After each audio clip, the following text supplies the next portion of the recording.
Morning, party people. Hope you're well. Today I'm going to talk about hurting v healing, how life experiences change and shape us, how there are common misconceptions in the media about symptoms of healing and hurting, and how best, gently and kindly, we can help ourselves when we need it most.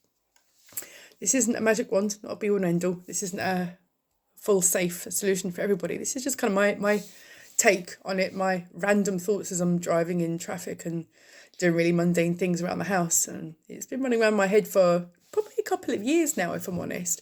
But it has needed talking about, and most personally recently, it's come to the forefront a bit more.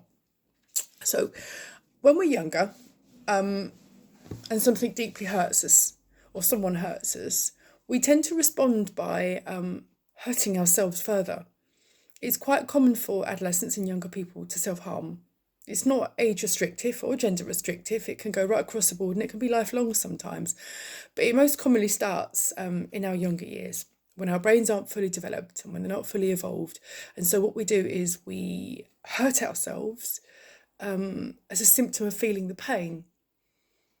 If you think about that and you flip the lid a bit, if you broke your leg, okay, what would be the first thing you'd do? You'd go to A&E, right, to get it fixed. They'd put it in a bandage, you'd sit on the sofa for a couple of weeks while everyone fannies around you, and you'd let it heal, wouldn't you? You wouldn't then go out, find a sledgy, and smash it to bits even more because it hurts you, would you? But if you think about it, that's what we actually do as younger energies, isn't it? We're hurting over something, and so we hurt ourselves further. And sometimes we hold that thought for many years. And we do. Be it with drugs, to hide and numb the pain, or to go out on an all self-destruct, be it with alcohol, be it with any kind of substance, or promiscuity, or bad random acts that serve to harm us further, okay? But we do it because it's a response to the pain, but it doesn't make sense, if that makes sense. So we're hurt, so we hurt ourselves further as a symptom. As we get a bit older, we start to realise, I think, I don't know if motherhood has flipped the switch for me or anything like that, or extreme bereavement. I lost my mum 8 years ago, and until you lose your mum, you can't ever comprehend the one that gave you life. How are you going to react about that? Whether you had a good relationship with your mum or not, it's a big one, okay? And that grief isn't like a teenage relationship where you're all right in a fortnight, or anything like that. It's lifelong because that person gave you life. And that's just an example of a big bereavement, a big hurt. Some people do deal with bereavement and grief by blotting it out, going on a self-destruct, hurting themselves further. There's a common misconception as well that when you are really depressed, you want to sleep a lot. What I would pose to you is, has anybody ever thought that when you are deeply saddened, be it depressed or just deeply saddened or grieving or what have you, the fact that your body is telling you want to sleep a lot isn't a symptom of your depression. It's your body telling you what you need. It's like when you crave salty things, right? Your body needs more sodium. When you want something milky or creamy, your body possibly craves more calcium. So when your body is tired, and it's not just physically tired, it's emotionally tired, it's soul tired, would you not listen to your body? It's like going back to the broken leg analogy again. If you've broken your leg, okay, you're not then going to run home to teach it a lesson, to try and fight it, to prove that it's all right, are you? You're going to get help for it. You're going to nurture it, okay? So when your body's telling you that you're tired and that you need to sleep, listen. Don't berate yourself for it. Don't try and analyse it. Just think, this is my body telling me what I need. And it too shall pass. So sleep those really early evenings as often as you need to. Sleep those late mornings if you're able to, if you don't have commitments, okay, that don't allow that. If you're able to, take the rest where you can, because it's your body telling you what you need in order to recover and move on, okay? Look after yourself. Effectively, put your soul and your body in plaster. Sit on that sofa, rest, feed yourself kind, good food. Say kind, nice things to yourself. Be patient with yourself.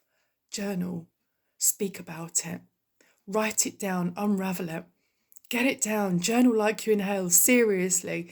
Get it down, get it out, raw, because you know there's no comeback. There's no worrying about upsetting anybody else. There's no anything. You can be hard, raw and honest in that journal, and you can just write for as long as you need. And it is so cathartic, it really, really is. And it's healing and it's release. And if you need to cry as you write, cry as you write. Crying as well is a symptom of what your body needs. It's asking you for release. Sleep is rest. Crying is release. Obey your body. Okay. Don't think, my goodness, that's it. I've got these symptoms. Google says I'm depressed. I must hop along to the doctor and get myself some nice pharma just to mask it and hide it. It's like putting a band-aid on a broken leg. It needs proper treatment. You can't do it. You need to do it properly. Journal, face it, understand it, unpick it, unpack it, analyse it. Because those words stay on the page. And a year from now, when your circumstances are different, you can have a look at it. You can still learn from it. It's the gift that keeps on giving. It's your therapy. It's ongoing therapy and work. It's shadow work. It's inner work.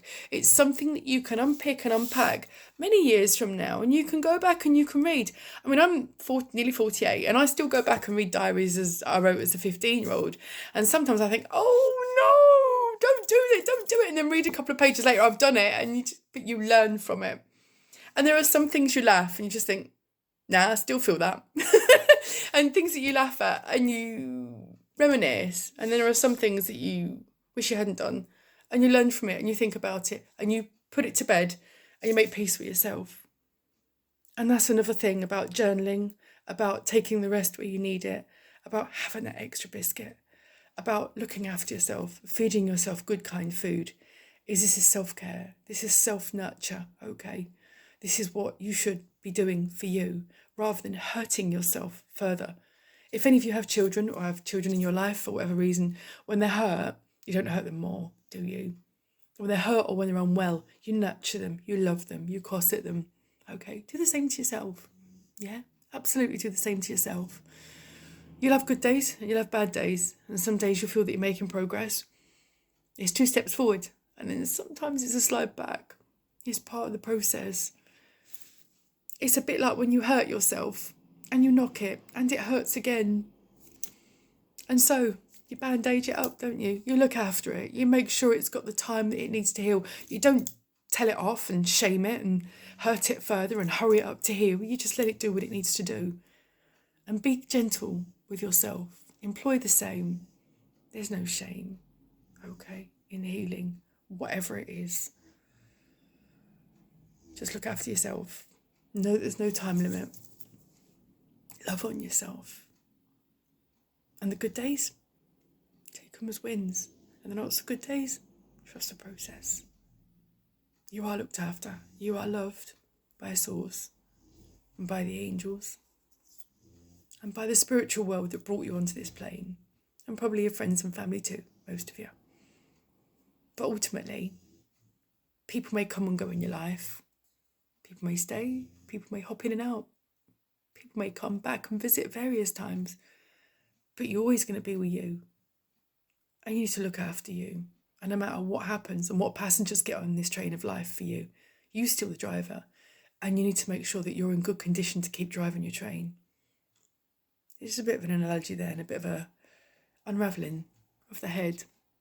But those of us that talk to ourselves in the car, that speak to ourselves in the kitchen, that think about it, that blog on YouTube like this, that write pages and pages and pages of diaries, that paint until the early hours of silly o'clock, that sing at the top of our voices and feel that joy. It's all self-care. It's all nurture. But do things kindly and gently and not to hurt yourself. And know that you are going to be all right one day.